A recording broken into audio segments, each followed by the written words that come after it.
Hello friends, welcome to my channel @सर्वर संदादा, जहां आपको ज्ञान मिलेगा सबसे ज़्यादा। आज से हम लोग एक नया पहल चालू किए हैं। आज से कुछ टॉपिक को हम लोग डिटेल में जानेंगे। एक्चुअली शॉर्ट वगैरह में फैक्ट्स तो बहुत मिल रहा था, मगर ह्यूमन टच नहीं था। बहुत सारे स्टूडेंट्स ने मुझे सजेशन दिया जो सर कुछ चीज़ को आप थोड़ा एलेबोरेट करके डिस्क्राइब कर दीजिए, ताकि WBCS में मैंने इंटरव्यू में हो या फिर जब आंसर राइटिंग होता है उसमें दिक्कत ना आए। ओके, तो आज हम लोग जानेंगे इंडियन पॉलिटी का अटॉर्नी जनरल और एडवोकेट जनरल के बारे में कंपैरिजन का तरीका से जानेंगे, ताकि आपका दिमाग में जाके फिट हो जाए। एक्चुअली अटॉर्नी जनरल, अच्छा इनकम्बेंट पहले देख लेते हैं। आज का दिन में इनकम्बेंट जो अटॉर्नी जनरल है उनका नाम है R वेंकटरमणि, और जेहेतु मैं वेस्ट बंगाल से हूँ तो वेस्ट बंगाल का एडवोकेट जनरल का नाम है किशोर दत्ता। ये क्लियर हो गया आपको? अच्छा हाँ, पहले अटॉर्नी जनरल कौन थे? MC सेटलबैट थे। ठीक है, इसको आपको याद रखना होगा। ये कभी कभी स्टैटिक के तौर पे पूछा जा सकता है। तो अटॉर्नी जनरल जो है ये कॉन्स्टिट्यूशनल बॉडी, मतलब कॉन्स्टिट्यूशनल पोस्ट है। एडवोकेट जनरल भी कॉन्स्टिट्यूशनल पोस्ट है, यानी कि कॉन्स्टिट्यूशन में इसका बारे में लिखा गया था। पहले ही दिन से इसका बारे में जिक्र है, ये आपको क्लियर हो जाना चाहिए। तो अटॉर्नी जनरल जो है ये 76 नंबर आर्टिकल में पाया जाता है, और ये चैप्टर 1 और पार्ट 5 में मिलता है। ठीक, संविधान का अलग अलग चैप्टर है और पार्ट है। और एडवोकेट जनरल जो है 165 नंबर आर्टिकल में पाया जाता है, और ये चैप्टर 2 पार्ट 6 में पाया जाता है। क्लियर हो गया? और अटॉर्नी जनरल को बोला जाता है इंडिया का हाईएस्ट, इंडिया का गवर्नमेंट ऑफ इंडिया का, मतलब पूरा इंडिया का हाईएस्ट लॉ ऑफिसर। और एडवोकेट जनरल को बोला जाता है highest law officer of the state. किसी भी स्टेट का हाईएस्ट लॉ ऑफिसर जो होता है वो एडवोकेट जनरल होता है। क्लियर हो गया?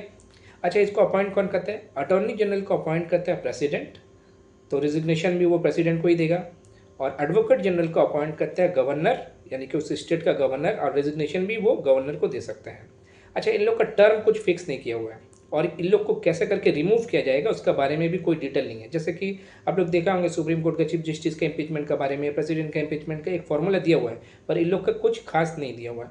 एक्चुअली होता क्या है, कुछ ट्रेंड ऐसा है, जब भी सरकार चेंज होता है तो इन लोग खुद ही रिजाइन दे देते हैं। यानी कि मंत्रिमंडल जब इस्तीफा देगा तो ये लोग भी इस्तीफा दे के निकल लेते हैं। ठीक है।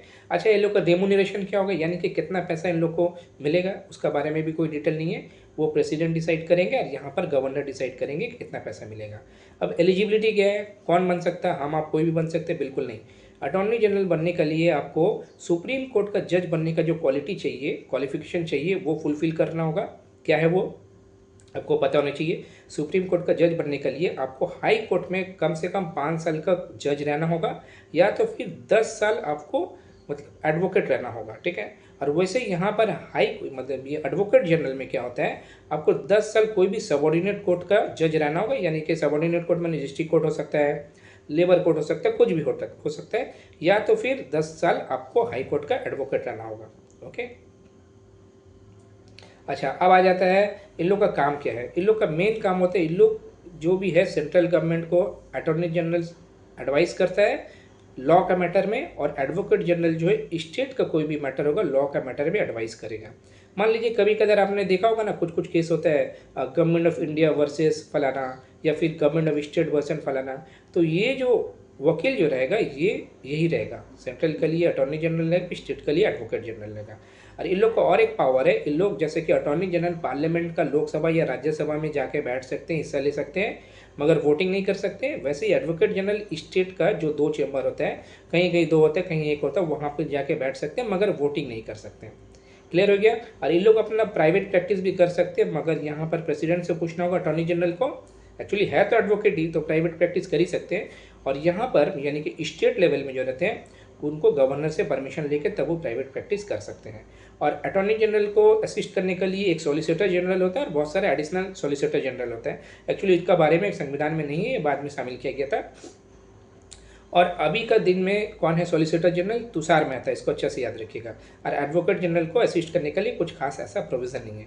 तो ये रहा अटॉर्नी जनरल और एडवोकेट जनरल का कंपैरिजन। अगर आपको वीडियो अच्छा लगा तो लाइक करें, शेयर करें, चैनल को सब्सक्राइब करें, प्यार बांटे, खुशियाँ बांटे और ज्ञान तो जरूर बांटे।